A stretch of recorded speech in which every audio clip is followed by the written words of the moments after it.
We entrench that in ourselves so that we are better placed to demand for our basic rights, which we are denied.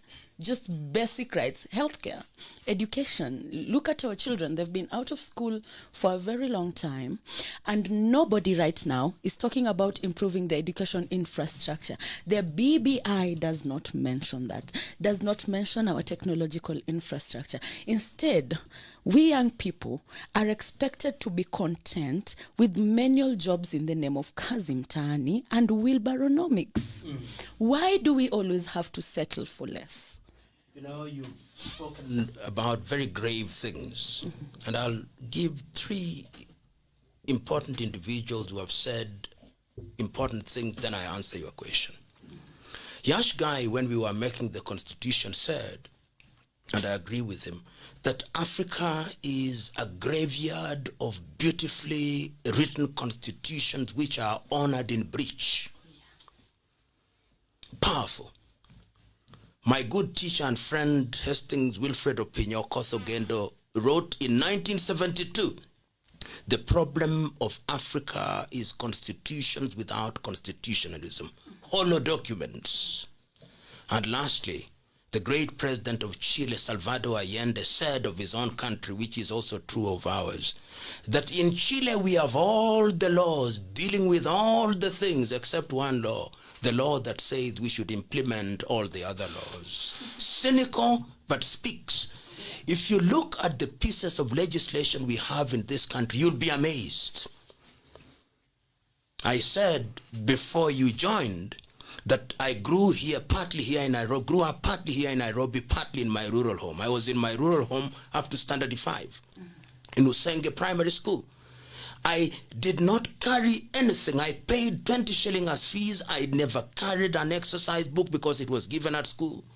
I never carried any textbook because it was given at school. When I came back to Nairobi in standard 6, I was here in Maringo, Jericho, and I went to school at St. Patrick's Primary School at 1 every day.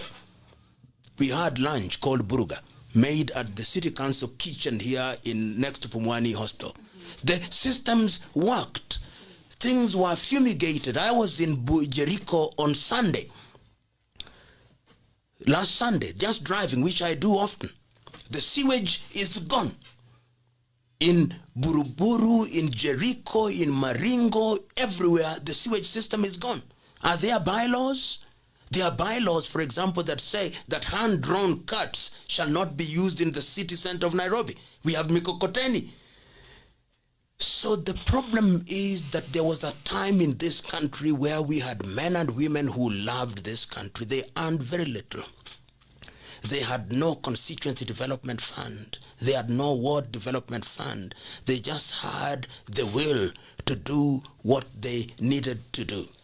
That crop of politicians long disappeared, and the electorate has also been a problem in this regard. I dare want to say, and I'll irritate and annoy some, there is a crop of politicians in Kenya. As long as they are active in Kenyan politics, Kenya will never realize our potential. In Kiswahili, there is a word called uchuro. Uchuro in Kiswahili means bad omen. Kuna watu ambao wana uchuro katika siasa za Kenya. Kama hawajang'atuliwa, Kenya haitafikia vipeo vya ubora. Because wana ubinafsi. They are selfish.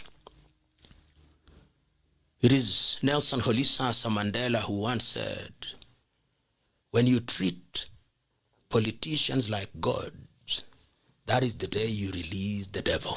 Oh, yeah. And I think in Kenya we have done that. And we have done it so badly that I go to church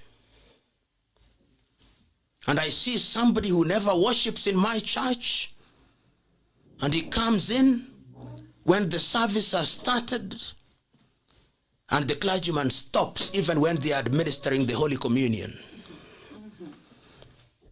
To that